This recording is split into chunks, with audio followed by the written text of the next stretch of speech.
Bienvenidos a una nueva emisión de Máscaras, un programa que, como decimos siempre, acaricia a nuestros queridísimos invitados. Y una queridísima figura, ¿sí?, que nos va a responder algo que me viene hace mucho tiempo inquietando.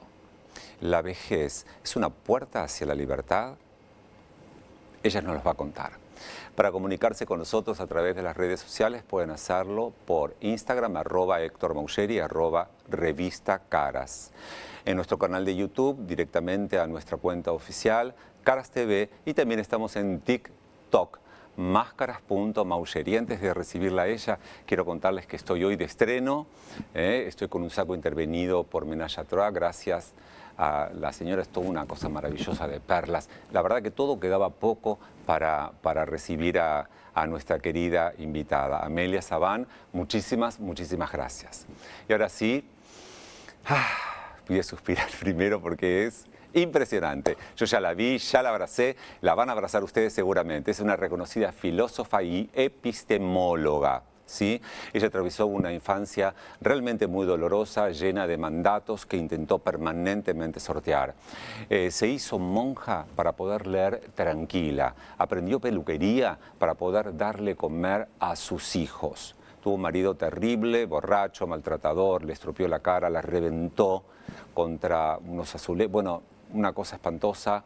Ella siguió su vida, siguió su camino, siguió el camino de la luz y, por supuesto, fue profesora titular de la Cátedra del Pensamiento Científico durante más de 20 años. Además, protagonizó su propia autobiografía, una película maravillosa que la recomiendo, pueden verla, búsquenla, que se llama Nómade, y es su propia historia.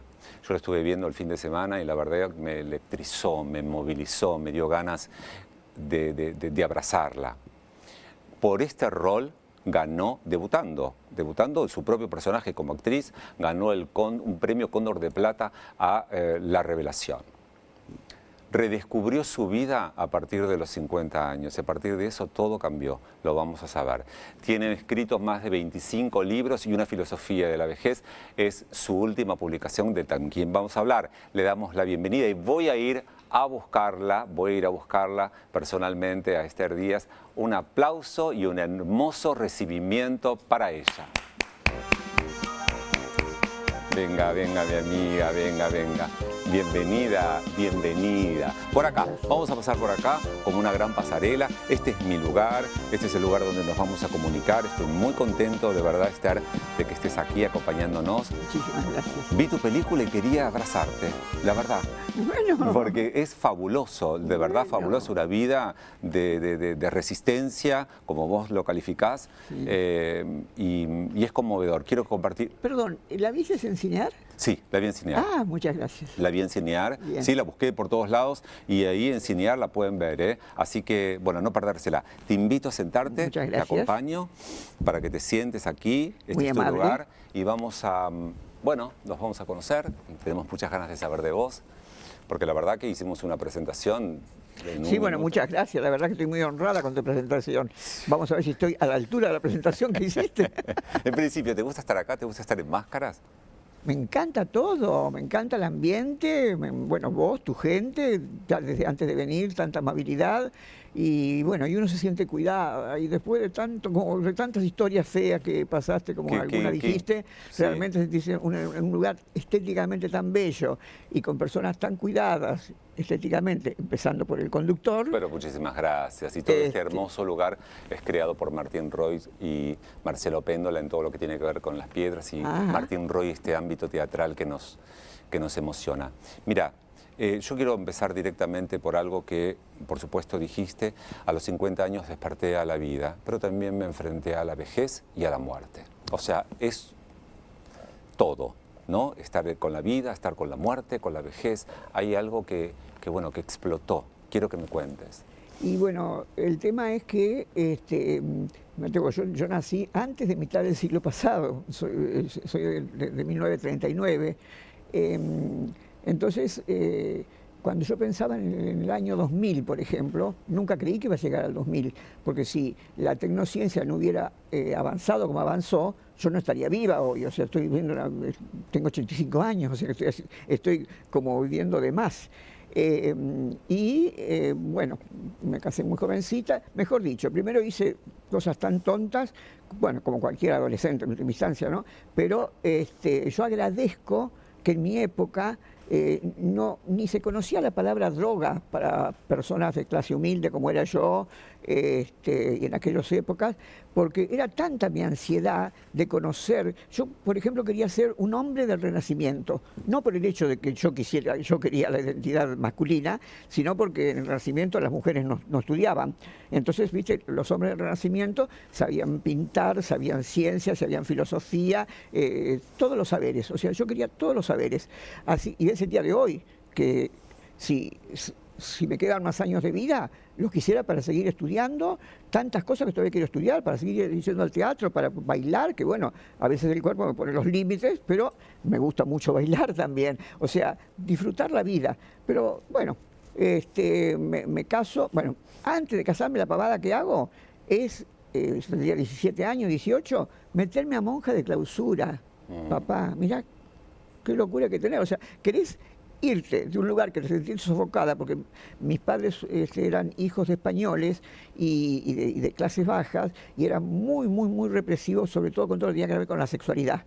O sea, yo cuando le cuento a la gente, a los chicos jóvenes y las chicas de ahora, no me lo pueden creer. Yo llegué virgen al matrimonio, pero llegué virgen al matrimonio porque me lo creía, que si llegaba a acostarme con un tipo, fuese mi novio o lo que fuere, que el infierno iba a abrir sus fauces y me iba a devorar. Tremendo. ¿Viste? Porque era lo que me habían inculcado.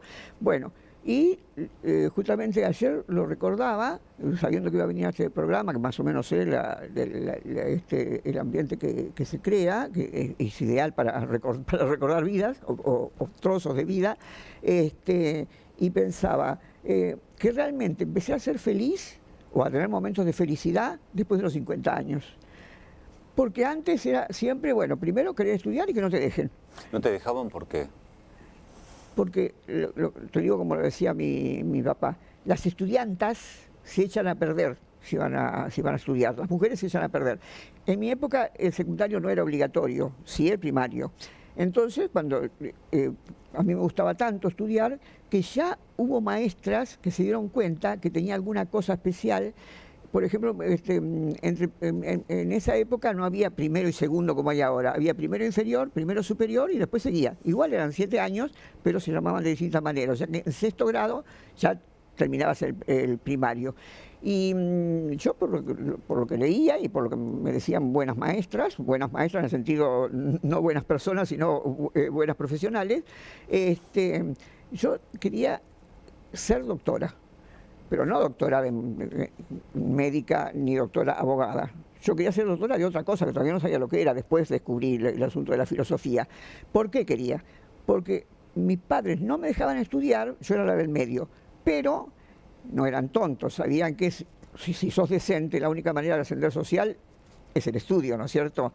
Pero como éramos 3 mujeres y no nos dejaban estudiar, entonces ¿cuál era la fantasía? Que nos íbamos a casar con algún tipo de más categoría que nosotros. Entonces, y en aquel tiempo no había que contestar a los padres. Entonces, cuando estaba la familia así reunida, salía el tema, mi papá me señalaba a mí y decía, esta me va a traer el doctorcito. Y a mí me daba una bronca, porque yo no quería ser la señora de nadie, ¿viste? Yo quería ser por mí misma. Entonces yo adentro de mí decía, yo voy a hacer doctorcita. Hay 2 cositas que quiero interrumpirte en este proceso, ¿no? Tus padres no permiten que, por ejemplo, vos sigas el secundario y te mandan a estudiar piano. ¿Y es cierto que durante 2 años y de manera consecutiva fuiste abusada por el hermano de la profesora de piano? Claro, fíjate vos la ironía maldita de que ellos, porque nosotros vivíamos en Ituzaingó, y en Ituzaingó no había colegio secundario. o sea que había que ir por lo menos hasta Morón, que estaba Nacional de Morón, que se hizo todavía. Entonces lo que no querían mis padres es que yo tomara sola el tren para ir y venir, porque eso era la perdición. Pero si estaba dentro del radio, manejado por ellos, les parecía que estaba seguro. Entonces me dejaron estudiar dibujo, que dibujo sí me gustaba realmente, pero bueno, no era lo que yo quería hacer el secundario. Y aunque no era ninguna apasionada por la música, la prueba está que llegué a recibir profesora de piano y no continué, tenía el piano y todo, pero no continué porque no era lo mío, o sea, yo quería leer, escribir, o sea, pintar también podía hacer, pero después lo fui dejando, quedó el leer y escribir fundamentalmente. Y bueno, y después ya de vieja, el actuar, por la cuestión esta de la Está película. bien, pero ¿qué pasó ahí? Ahí vos fuiste violada durante 2 años por abusada. No me violó, me acusó. Y lo tremendo, que uno lo lee, pero no lo sabe hasta que no lo vive en carne propia, es que hay un goce, o sea, porque no me maltrataba. O sea, el asunto fue así. O sea, como yo no tenía piano todavía propio, entonces 2 veces por semana la profesora de piano me dejaba, me daba clase. Y luego, otros 3 días, me prestaba el piano para que yo fuera a estudiar. Así que yo estaba solita con el piano y mi partitura.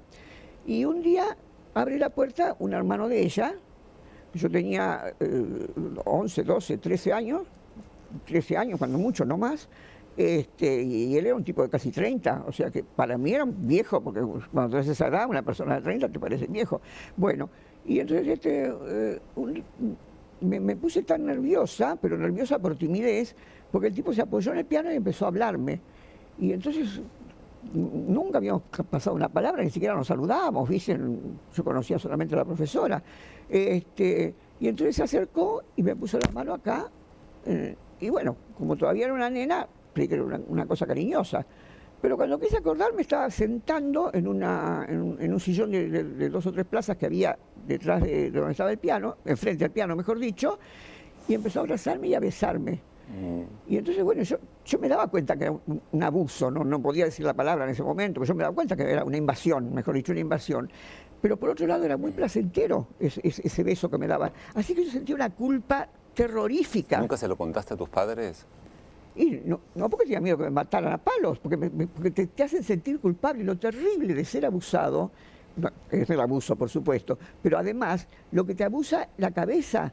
Porque, o sea, yo recién de grande, cuando comprendí las cosas, me saqué esa culpa de encima. Y yo no se lo conté, no a mis padres, a nadie se lo conté, ni a las compañeritas del colegio, a nadie.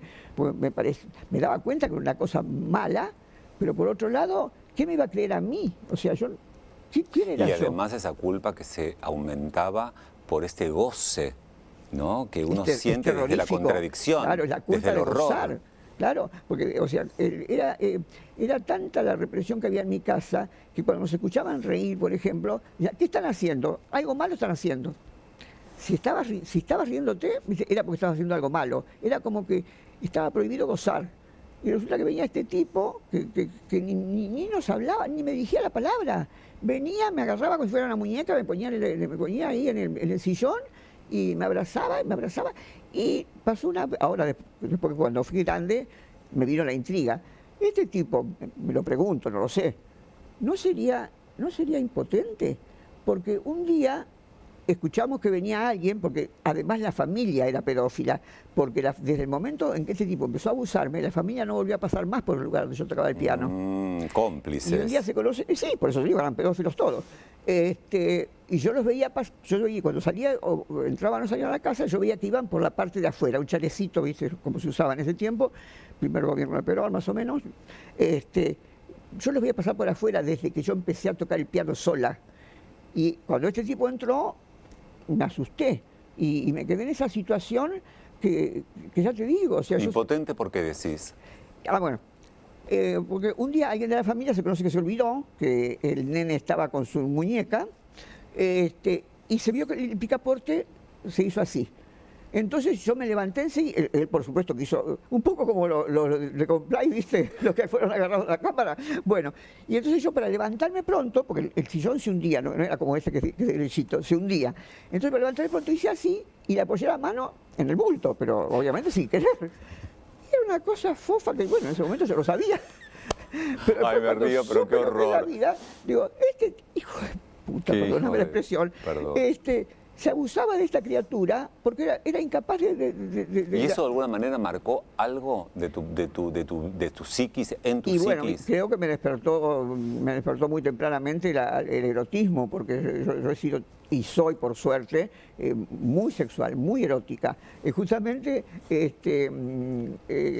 como estos días se está difundiendo tanto, lo de mi libro, por suerte, en buena Sí. hora, y te agradezco Sí, por la favor. invitación. Una filosofía de la vejez. ¿Eh? Una filosofía de la vejez.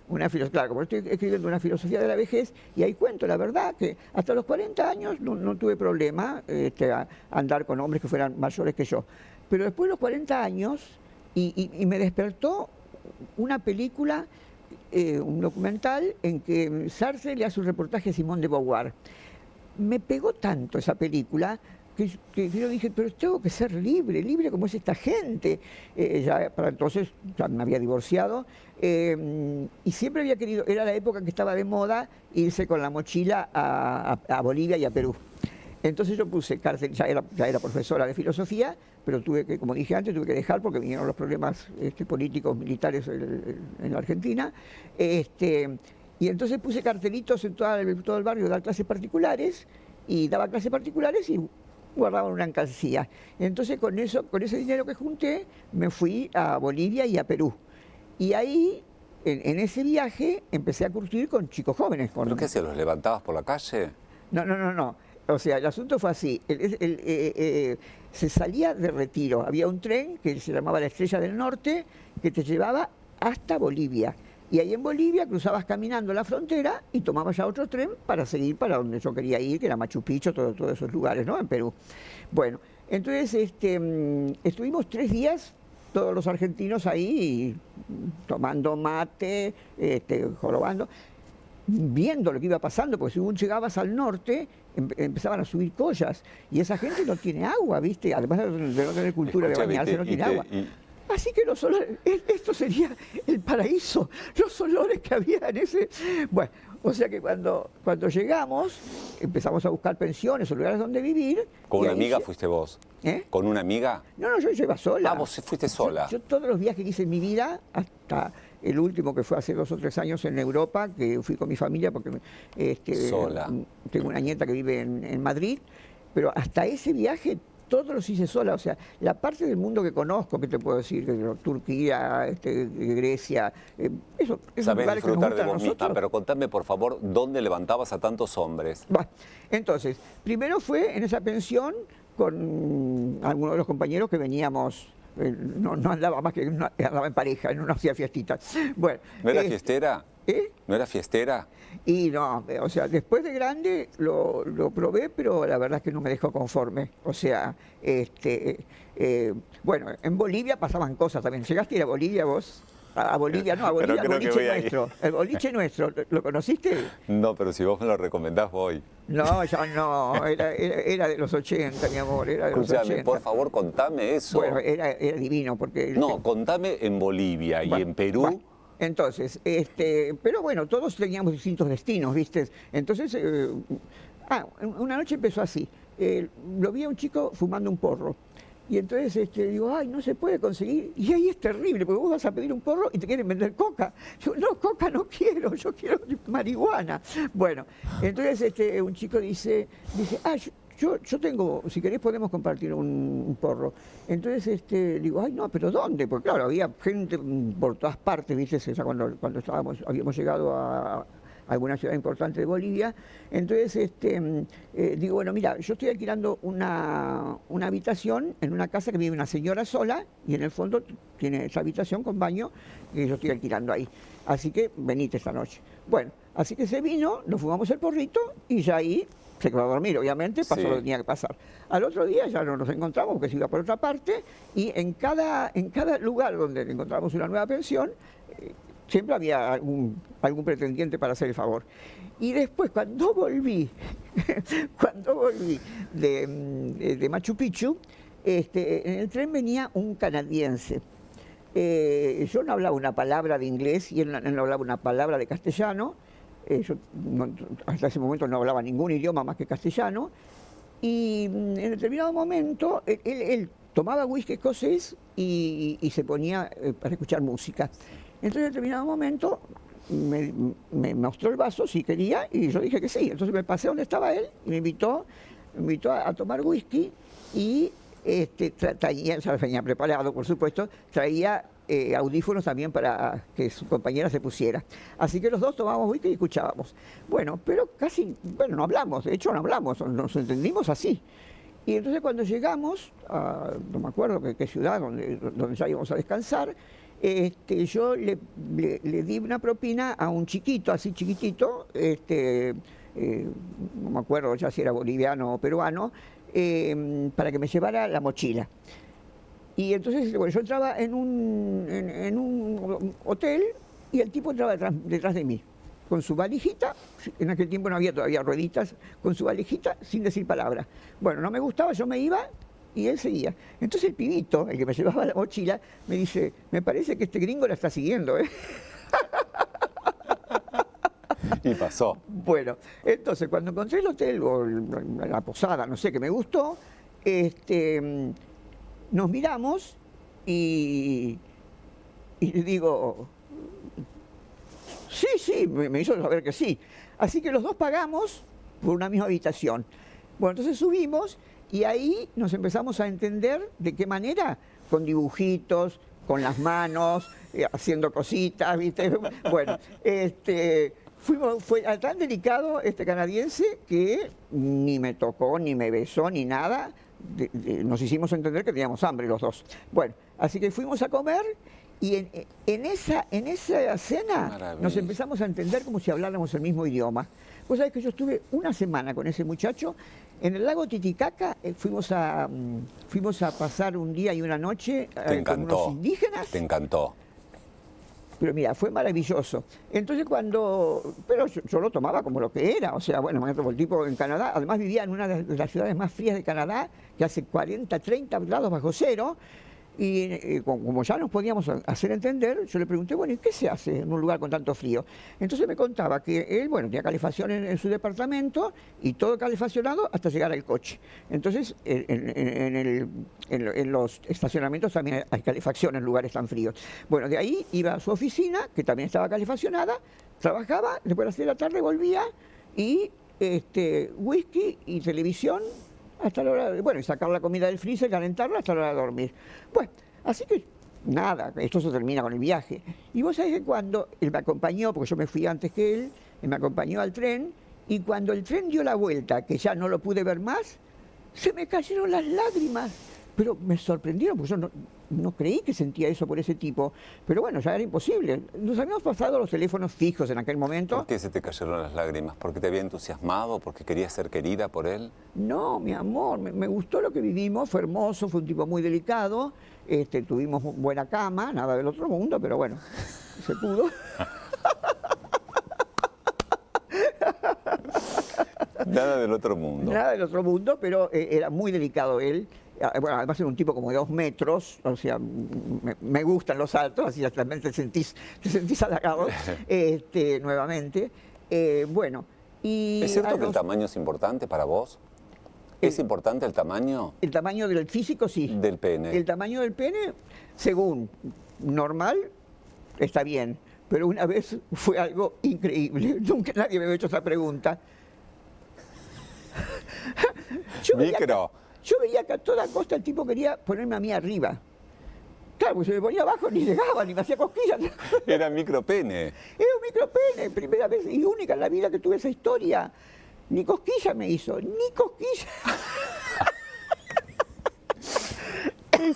Es cierto, Esther, que en ese momento de tu viaje, y con esto nos vamos a la primera pausa porque no puedo creer, me estoy ahogando de la risa, ¿te anotabas cuántos hombres pasaron por tu cama y llegaron? ¿Puede ser que en ese viaje fueron 500? No, 500 fueron ya 500 fue ya al tanteo, porque el asunto fue así. Yo los contaba. Pero como fui una psicoanalizada toda mi vida, empecé a los 17 años, y es el día de hoy que me sigo psicoanalizando. Entonces, en aquel tiempo era muy estricto el psicoanálisis, era casi católico, no nada que ver con el catolicismo, ¿no? Pero tenía unas reglas, ¿viste? Por ejemplo, si no tenías pareja era porque eras enfermito, o sea, unas cosas. O por ejemplo, un amigo mío gay va el primer día de sesión y le dice el psicoanalista hétero, dice, bueno, lo primero que tenemos que ver es por qué a usted no le gustan las mujeres. Dice, no, más vale veamos primero por qué no le gustan a usted. ¿Por qué le gustan a usted? Le dijo el tipo, como diciendo, pero escúchame, ese no es mi problema, yo vengo por otros problemas, o sea, era prejuicio del tipo, ¿te das cuenta? Bueno, pero déjame terminar de contarte el asunto del... ¿De por qué contabas y anotabas cuántos? Sí. No, déjame terminar con el canadiense y no te olvides después el conteo, que es hermoso. A los pocos meses empezó la guerra de Malvinas. Bueno, un día suena el teléfono fijo, y me habla un señor con voz, con acento extranjero, pero que hablaba castellano. Entonces me dice que es amigo de John era el tipo, y que, bueno, que él me iba a saludar. Entonces él me saludó en ese idioma extraño que teníamos entre él y yo, y me hizo entender que el amigo me iba a decir el mensaje. Entonces me dice el amigo, lo que quiere John, en castellano, ¿no?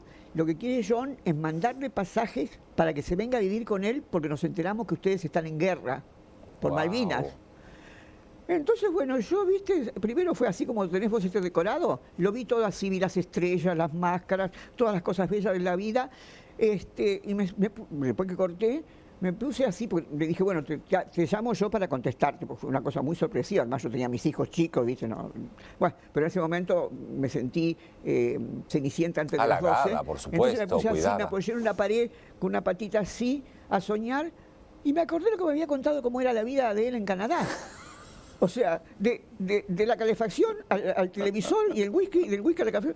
Y yo, ahí en ese momento dije, no, prefiero la guerra. Ahora vamos a la pausa y luego me vas a decir por qué. El conteo. El conteo de las encamadas, vamos a decirlo así. Bueno, vamos a la pausa, por favor. Ay, qué gracia.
Bueno, y seguimos aquí junto a Esther Díaz, ya mi amiga, sos mi amiga, ya te elijo como amiga, ¿eh? Ya te elijo, alguien que anota cuánto sexo ha tenido, claro. Ya sos mi amiga. Ah, sí, pero bueno. ¿por qué los anotaste? Bueno, entonces el asunto fue así, o sea, yo venía atrasada, porque sí, a los 20 años recién debuté, además debuté con quien era mi marido, que también era virgen, o sea que fue muy terrible, con decirle que una semana tardó en desvirgarme, una semana, porque, claro, yo no había querido que fuese acá en Buenos Aires, ¿no? Quería alargar un poco más la cosa. Entonces nos fuimos a la costa y era de día y había mucha luz, nada que ver con este lugar maravilloso que ya hubiera sido mucho más adecuado. Y el tipo me dice, desnudate. Ay, yo sentí una humillación tan grande que me diga, desnudate. Claro, él tampoco tenía técnica, no sabía un poco cómo eran las cosas, cómo era la preparación. Y cuando le vi el pedazo, me pareció una cosa monstruosa. Yo nunca había visto una pija en mi vida. No. Claro, porque son las tres mujeres. O sea, en aquel tiempo no había televisión. Al cine solamente nos iban a ver películas que fueran... bueno, además no aparecían tampoco en las películas en aquel tiempo los órganos sexuales. Así que cuando... Aterrorizada. Aterrorizada. Claro, o sea, me pareció una monstruosidad. Con decirle que la primera vez que lo conté, que fue para Mundos Íntimos de Clarín, yo había puesto una cosa monstruosa, como te la dije a vos, Y el editor, muy buen editor, que tenía esa misión, me decía, no, Esther, es muy fuerte. Digo, pero es que para mí fue muy fuerte, para mí fue una cosa monstruosa, porque, fíjate vos, las nenas no teníamos nada ahí, las nenas no teníamos nada, y de golpe un ser tiene una cosa ahí tremenda que se mueve. Ahora incluso. decime, ¿cuándo empezaste a sentir que podías disfrutar del sexo y tener orgasmos? Bueno, ¿Cuándo no, fue tu primer orgasmo que dijiste? Yo ahí en la luna de miel, cuando ya pasó el dolor del desligamiento, digamos, ya tenía orgasmo, pero tenía orgasmo como tienen, según lo que tengo entendido, la mayoría de las mujeres que tienen, porque hay un 40% de la población femenina que no conoce lo que es un orgasmo. Y ese mismo estudio se hace en la población masculina y es un 23% más o menos. O sea que hasta ahí se ve cómo estamos colonizadas las mujeres todavía, lamentablemente. Bueno, entonces, cuando tuve esta experiencia tan hermosa, andar con uno, con otro, y después coronándola con ese canadiense que incluso después me confiesa su amor y quiere que vaya a vivir con él y mandarme los pasajes, una cosa así de loco, yo nunca había subido un avión en mi vida. Entonces digo, bueno, esto se está poniendo interesante, hay que registrarlo. Entonces empecé a anotar, no sé si lo anotaba o lo llevaba a la cabeza, pero tenía mi conteo. Y como te decía que era tan psicoanalizada y un psicoanálisis así muy pacato, yo pensé, digo, ay, debe ser enfermo esto que hago yo, de contar los tipos con los que me acuesto, porque era tipo que me acostaba una noche nada más y los contaba, ¿viste? Entonces cuando ya eran 400... me dice un amigo, dice, bueno, un amigo gay, ¿no? Me dice, para ser mujer bastante. Entonces cuando más vergüenza me dio para ser mujer bastante, cuando dijo eso. Bueno, yo dejé de contar. Entonces cuando escribí las memorias, digo, qué tonta haber dejado de contar. Digo, bueno, y lo digo en la película. Y bueno, ahora serán unas 500 más o menos. Y hablando de la película Mujer Nómade, perdón, lo que quiero es compartir con la gente parte de esa película, porque ahí no solamente que debutás como actriz, sino que además también hablas de tu propia vida y va más allá de una actuación. Va más allá de la actuación. No se ve a una mujer que está actuando, se ve a una mujer que también sufre y que vive y que transita lo que dice. Vamos a verlo, por favor. Cuando yo era chica, creía que a los 50 años ya comenzaba la vejez y por lo tanto la muerte. En ese tiempo tenía un amigo, muy amigo. Él tenía su pareja. Y yo tenía una pareja bastante más joven que yo, 26 años menor.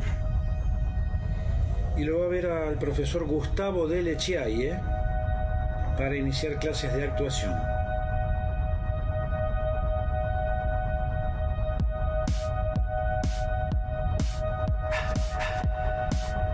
Si te imaginas el desafío que es para mí. Ya empecé a aprender actuación y estoy a esta etapa de mi vida entrando en algo nuevo y maravilloso que es el arte. Y para mí lo más injusto de todo esto, para una persona que hace 50 años que está leyendo filosofía, si algo tiene claro es la contradicción. O sea, lo que me pone loca es la contradicción.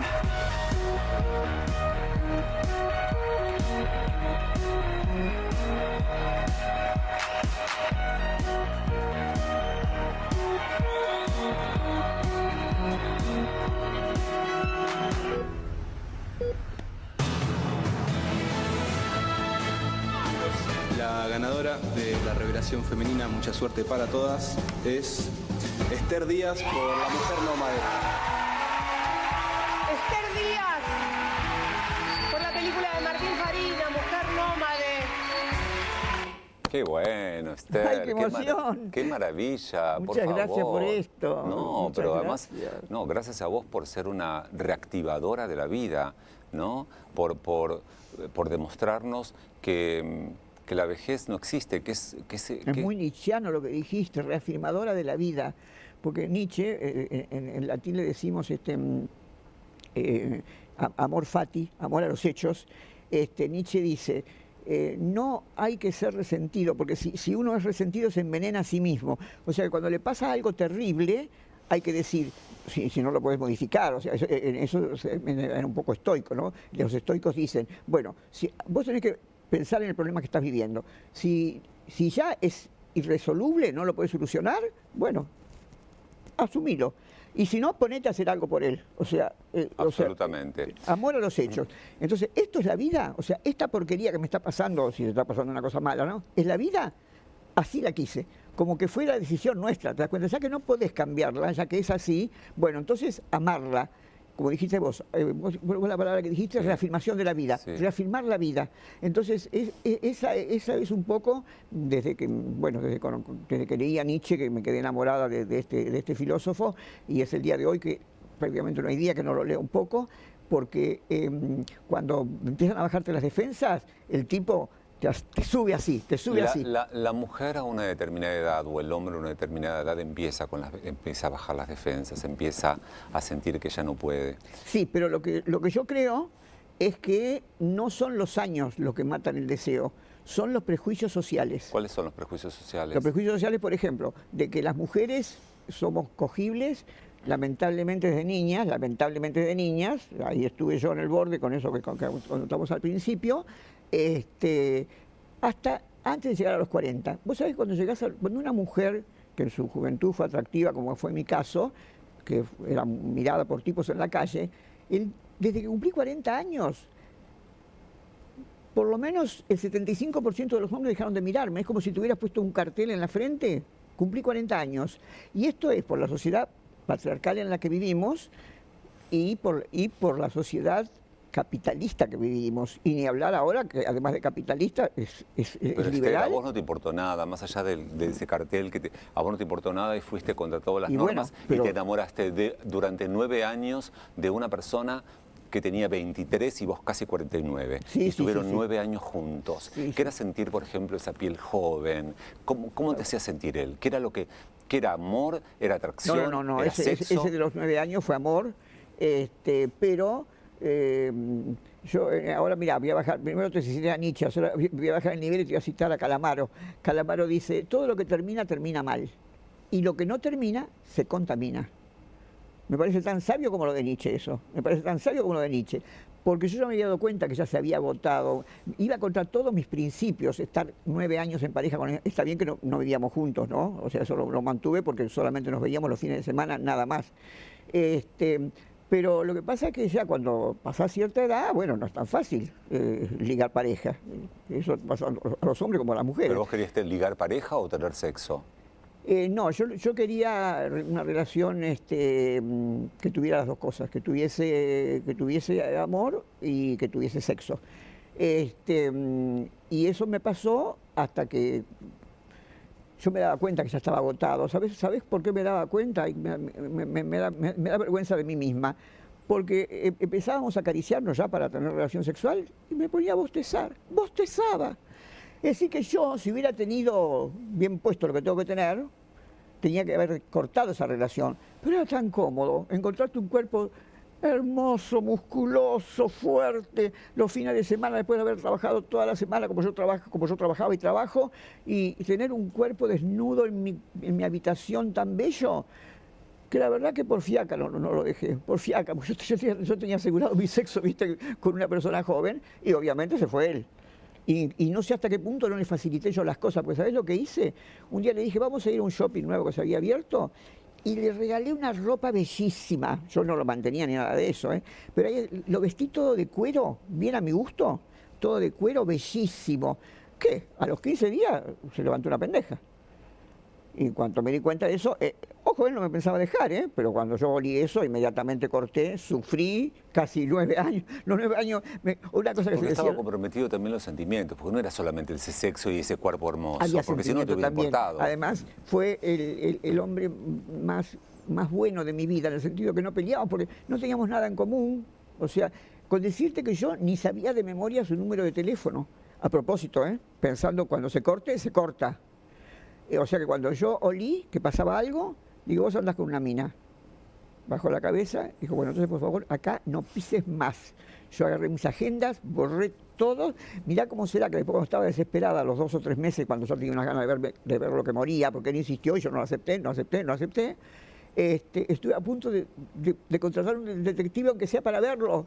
Pero bueno, ya no lo hice, ¿no? Pero esa tentación la tuve, Eso es tremenda. Y después ya te digo, tuve, parejas ya con amor no, ya solamente sexuales, no, ni siquiera pareja, o sea, historias, que una... La cuento, este libro termina con un porque ¿qué hago? ¿Por qué le puse una filosofía de la vejez? Pues no es la filosofía de la vejez tipo Aristóteles, una, porque es la mía. O sea, yo cuando doy clase, primero explico el concepto como corresponde en filosofía y después doy un ejemplo, que puede ser o de mi vida, o del arte, o del cine, o de la historia. Y entonces, en este libro es bastante fácil de leer, porque si bien es cierto, hay partes conceptuales, hay partes relatadas. Y el último relato se llama Coger en un 5 estrellas, que me pasó realmente en el Yao Yao, y lo cuento ahí con lujo de detalle, y termina diciendo, bueno, finalmente, bueno, contando, haciéndola lo más agradable posible, digo, bueno, y creo que gané por 8 o 9 orgasmos, porque otra cosa que también habrás leído por ahí, que a los 50 años me descubrí multiorgásmica. Entonces, como esto salió en Infobae hace unos días, empezaron a escribirme tipos por los privados de las redes, diciéndome, tengo 27 años menos que vos, tengo 30 años menos que vos, ¿me quieres levantar? No, buenísimo. No, yo no quiero una cita ciega a esta altura del partido, ya no, pero me divierte mucho porque los tipos primero me dicen que son más jóvenes y después me invitan a cenar. Pero a vos te encantan los jóvenes. Me encantan jóvenes, pero ya 40 años menos que yo, como yo el otro día uno, me siento casi una pedófila. Pero, por ejemplo, ¿estarías con un hombre de 70, de 75 años? No, de 45 no paso. No, así como tengo que tener dildos, obviamente, como se ve en la película, como lo pasaste recién. Porque, bueno, ahora soy una gran defensora, ahora no, siempre, pero ahora más que nunca soy una gran defensora del autoerotismo. Pero aunque no llegues a contactos eróticos propiamente dicho, me di cuenta, cuando empecé a dejar de tener parejas, que la belleza de tener pareja, por lo menos para mí, no es solamente el momento de tener relaciones sexuales, es todo esto que tenés preparado vos acá, es preparar la florcita, preparar la florcita. Pero porque tiene que ver con el pensamiento, con el autoerotismo, claro, con la fantasía. Claro, entonces, cuando a esas mujeres que me dicen con la mejor buena voluntad del mundo, ¿no? Esther, yo a los 40 años cerré el negocio, yo te veo a vos tan mayor y tan sexual. Digo, lo que pasa es que no es que, dice las hormonas. Digo, no, es cierto, las hormonas obviamente hacen que te levantes a cualquiera cuando están enloquecidas. A esta edad ya no funcionan las hormonas. ¿Y qué funciona entonces para tu deseo? Y bueno, hay que estimularlo, o sea, ¿Cómo? hay que, por ejemplo, yo cuando me baño me pongo crema, todo el cuerpo, después de bañarme todos los días. Antes de venir para acá me puse crema en todo el cuerpo. Siempre me gusta tener perfumes franceses.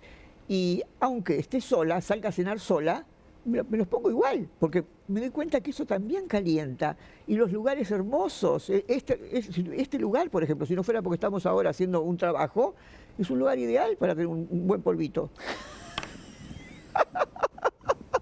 Arriba de la mesa, Esther. Podría ser arriba de la mesa, así como no. Antes también en el suelo, pero ahora no me conviene el suelo. Aunque el suelo tuyo es muy acogedor, te diré. Vos dijiste, nuestros cuerpos van cambiando casi mágicamente. ¿Sigo siendo quien era con estas manifestaciones producidas involuntariamente o soy otra? Qué pregunta maravillosa, ¿eh? ¿Seguís siendo la gente, el 80% de las mujeres y los hombres dicen que son otros? El 80% de las mujeres y los hombres dicen que son otros. No se reconocen ya más con ese cuerpo. Y es un error también. No, yo soy la misma en cuanto a las aspiraciones, sigo con la misma ansiedad de estudiar, de saber cosas, de hablar con gente inteligente, de divertirme, de bailarme. Desde ese punto de vista no cambió nada para mí, a no ser que el cuerpo es el que me lo marca. Te das cuenta, porque por ejemplo yo estuve acá en este mismo estudio hace unos días, en una emisora de radio, y me hicieron subir y bajar escaleras. Y me costó, ¿sabes lo que me costó? Me costó muchísimo. Y eso que yo tengo un personal trainer que viene todas las semanas 2 horas y después... ¿Es elegante, joven? Sí, pero... no, ¿Ya lo averiguaste? Sí, no, pero hace 20 años que soy clienta de él. Bueno, y además entonces el otro día, el día ese que fue tan rimbombante, ya te digo, por lo de Infobae, una amiga me dice, Esther, no entres en el foro, porque ¿sabes? Las agresiones que te hacen son espantosas. A la gente le gusta agredir, hay gente, mejor dicho, que le gusta agredir desde el anonimato. Pero cuando eran cosas lindas me las leían, ¿viste? Entonces vos no entres al foro, por favor, porque te vas a hacer una mala sangre. Entonces una dice, yo soy vecina de ella, está espléndida, pero la casa es un desfile de chongos. Mira mi vecino lo que dice, ojalá, señora, le digo. Tengo una pregunta. ¿La palma de tu mano tiene una sensibilidad similar a la de tus genitales? Sí, pero más que nada la oreja. Ah, la oreja. La oreja, sí. Ahí lo cuento en el primer capítulo del libro. Hay que encontrar la genitalidad corporal. Claro, o sea, en otros tiempos se decían las zonas erógenas, ¿te acordás? Sí. Bueno, entonces yo tengo la hipótesis, que la hice a partir de mi propia experiencia, y después empecé a hacer investigaciones, cuando tenía equipos de investigaciones, con gente que me ayudaba, por supuesto. Entonces, no sé de los hombres, porque la verdad que no hice investigación en los varones, pero te puedo asegurar que un cuerpo de mujer puede tener un orgasmo con cualquier parte del cuerpo. Entonces yo a eso, en el libro, lo llamo clítoris nómade, porque las mujeres somos las únicas hembras, hablando del reino animal, junto con las elefantas y otros chiquititos que no me acuerdo cuáles son, que tenemos clítoris. Los hombres no tienen la ventaja que tenemos las mujeres de tener un órgano solamente para el disfrute. Por eso en algunas culturas de Oriente, no sé exactamente en qué países, les arrancan el clítoris a las chicas para que no gocen, porque lo tenemos solamente para gozar. Mientras que el varón tiene otras funciones también, el pene tiene otras funciones, en la mujer el clítoris la única función que tiene es dar placer. O sea, no tiene otra función más que esa. Entonces, ¿y hoy una mujer grande, por ejemplo, puede estimularse a través del clítoris? Sí, pero, por ejemplo, a mí hay otras zonas que me interesan a esta altura más que el clítoris, pero porque el clítoris yo lo tengo nómades, lo tengo en todo el cuerpo. Escúchame, ¿se puede orgasmar por cualquier parte del cuerpo? Eso es lo que yo compruebo con el propio cuerpo, y cuando ahora empezaron a leer el libro, que ya te digo, hace 20 y pico de días que salió, ya hay mujeres que me han escrito por los privados de las redes diciéndome, Esther, me identifico con vos. Esther, vos sabés que todas las noches me pasaba un hisopito, después de bañarme, estar toda limpita, me pasaba un hisopito por la oreja, me paso, dice, y no puedo dejar de hacerlo, pero nunca lo asocié con lo erótico. Bueno, pasátelo un poquito más, vas a ver cómo llegas al orgasmo. Hay algo que me encanta, dice, el cuerpo tiene razones que la razón no entiende. Justamente, como estas cosas que te estoy diciendo, por ejemplo. Hay cosas que son totalmente irrazonables. Porque además la sociedad, y este libro termina con un manifiesto, porque sí, la pretensión mía es que el libro sea un manifiesto. Y ya las devoluciones que me están llegando, de mujeres sobre todo, son de ese tipo. Decirme, por ejemplo, bueno, vos sabés que yo tengo un pretendiente 15 años menor que yo, me dice una mujer. No la conozco, y nunca le di calce. Dice, pero después de ver tu película me atreví y la pasamos bárbaro. Además, quiero contar que la película tiene escenas... El sifonero, espérate que te cuento lo del sifonero. En la época en la época de la pandemia, con Farina, con el director de la película, dije, che, vamos a liberarla, qué sé yo, 20 días por lo menos, que la gente la pueda ver, porque nosotros no queríamos liberarla a la película para que la gente vaya al cine a verla, ¿no? Bueno, entonces ahí muchísima gente la vio. Entonces una señora creo que era de Rosario, de Santa Fe, por ahí, me dice, Esther, me escribió, no sabes cuánto te agradezco tu película. Dice, porque yo estoy en pandemia sola, vivo sola. Y acá, en este lugar, la soda es sagrada, a tal punto que, a pesar que estamos en pandemia, el sodero viene toda la semana. Y me tiraba onda. Y ahora, después que yo vi tu película, le empecé a dar bolilla. Así que ahora estoy esperando toda la semana que llegue la hora del sodero. Así que estoy chocha la rosarina que se dio el gusto con el sodero. Pero tengo que decirte, qué audacia en la película, Esther. Hay escenas muy jugadas que muy pocas actrices se animan a hacer. Y estoy hablando de ciertas escenas que están vinculadas al sexo explícito. Bueno, te digo más. El orgasmo es real. El orgasmo con el que termina la escena de sexo es real. ¿Pero cómo es real? ¿Porque te masturbaste o porque...? No, yo estaba con el chico. El director nos dijo, bueno, porque el asunto fue así, cuando en determinado momento, cuando estábamos preparando el guión, no nos conocíamos de antes, él me conocía a mí, pero yo no lo conocía a él, me dice, Esther, sería interesante que apareciera un poco de sexo en esta película. Entonces yo digo, sí, pero hay un problema. Dice, ¿qué problema? El chongo. me falta el chongo. Dice, no, en cine eso no es problema, eso se soluciona rápido. Bueno, y alrededor nuestro, como yo tengo muchos amigos gay, enseguida hubo candidatos que querían ser. Yo dije, no, déjense de joder, tráigame un chongo en serio. ¿Cómo se llama el chico que...? El chico Martino. Martino. Martino. Y él estaba ahí porque realmente él no es famoso. Él es conocido en el cine independiente, sí. Y bueno, y porque hace solamente cine independiente Farina, me lo trajo porque entre los chicos que... ¿Y te gustó? ¿Y qué te parece, querido? Yo lo había visto actuar a él, pero él no me ubicaba a mí. Así que cuando me dijo ese chico, dije, sí, ese sí. Y Farina quería que lo conociera antes. Dijo, no, pues yo a esta altura del partido ya no me quiero enamorar de un pendejo tan pendejo. Bueno, entonces, sí, la parte esa la guionamos entre los dos, Farina y yo, y le dimos a él una copia.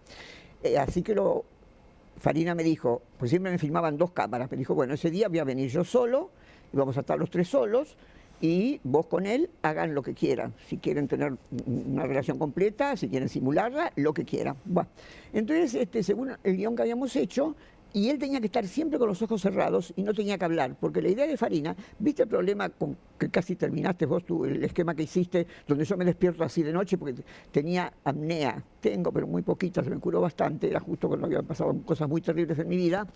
Y entonces me dice, tenemos que filmar en la cama y vos hacer como te pasa cuando te pasa de noche, que te despertás por la apnea.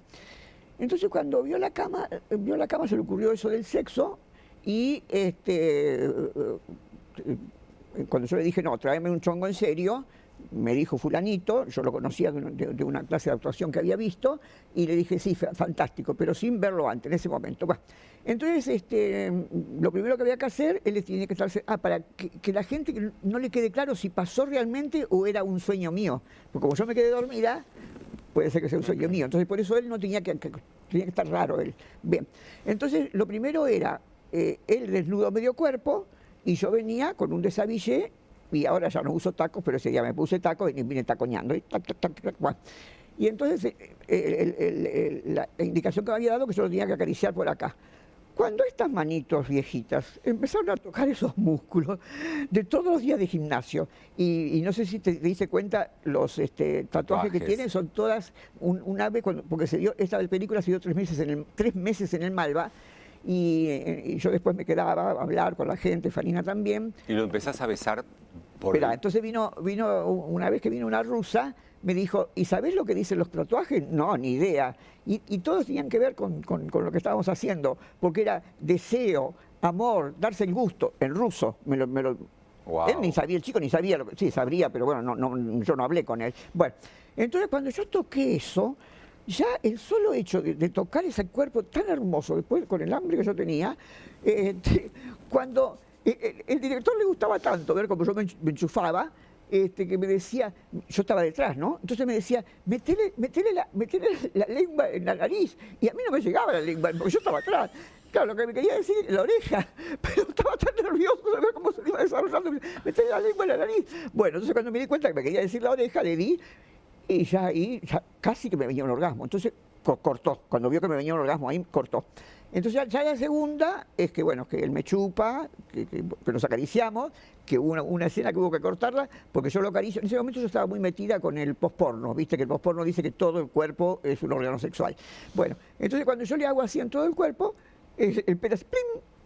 Bueno, entonces esa escena no la dejamos porque era muy jugada, viste. Bueno, así que después en otra, que no pasó nada, bueno, él me chupó, y cuando ya estábamos en la cama, no sé, me entusiasmé yo bastante, él también, pero trataba de controlarse. Entonces, Farina, cuando vio que la cosa venía bien, dijo, perdone, me voy a sacar las zapatillas. Entonces, él nos había dicho que podíamos hablar porque él después le iba a poner otro sonido. Entonces yo le dije, Martín, fiestita no, ¿eh? No lo hacía por fiestita, pero yo para joder, ¿viste? No, fiestita no. Entonces, ¿qué hizo? Estábamos en la cama. Vos imagínate, yo, el tipo. Entonces Farina puso un pie en una almohada y otro pie en otra almohada. Y la cámara así. O sea que me estaba filmando así, a 20 centímetros.